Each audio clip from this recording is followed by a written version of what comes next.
Molly Flodder from Muncie, Indiana.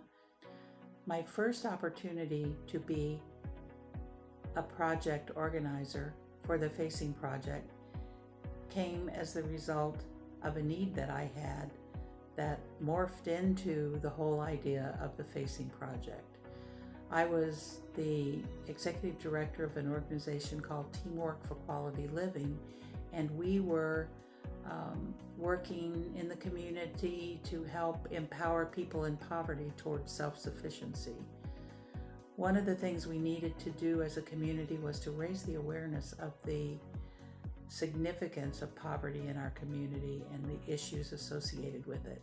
So we put together a Poverty Awareness Week, and I spoke to a couple of volunteers about our creating a book that would tell the stories.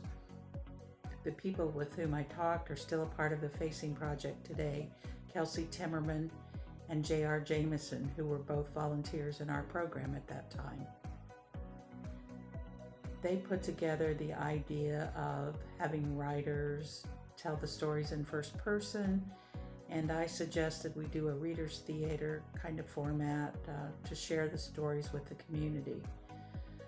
I had them come back and let me know what they thought the book should be called, and they said Facing Poverty. Kelsey explained, everybody's facing poverty in some way when they work on this project. Obviously, the people who've lived it face it when they tell the stories, and the people who are writing the stories are facing it in another way. The people who are reading the stories are facing it, and so on. And when I realized how he and JR had thought that through, I knew they were onto something. I really did. And that was in 2012, and the rest is history. The outcomes for Facing Poverty were really more than exceeded our expectations. Over the course of about 3 years, we did a number of different kinds of activities exposing our community to the issues of poverty. But this book and the 2 opportunities we had to unveil it were particularly powerful. I realized that in spite of how well I knew most of these families who were sharing their stories, that there were many details that I didn't know, things about themselves and their history that they had not shared, simply because it was too painful to look back and share them.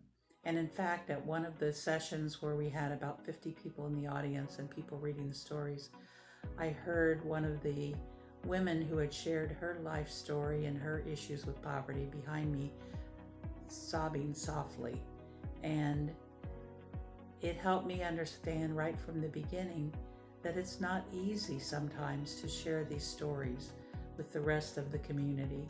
And yet those are so powerful for everyone, for the story writer, for the readers, and for the people who have the opportunity to be there live or to get a copy of the book and read it later.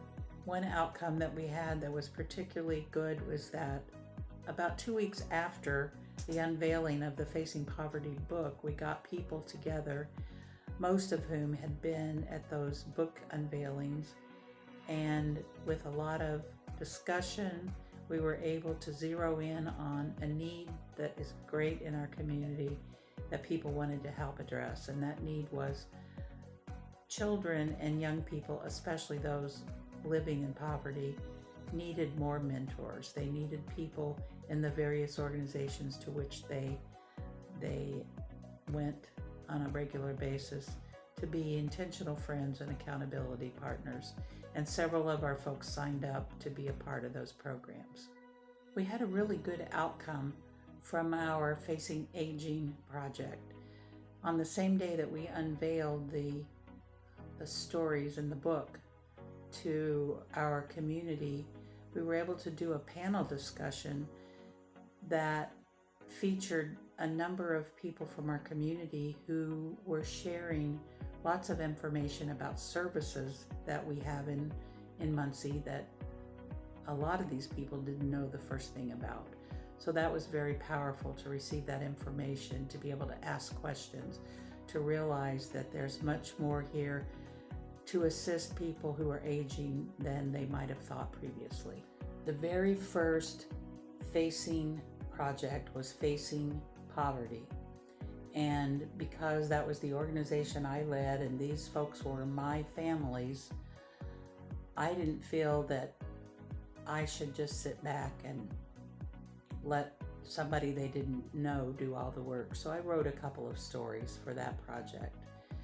And I thought I knew these families so well, and yet I learned little tidbits about them, their past, their struggles, their joys that I didn't know even from having a close relationship with them already. Being a writer was a way of having heightened empathy for these families living in poverty. And that was really good in terms of being able to serve them better.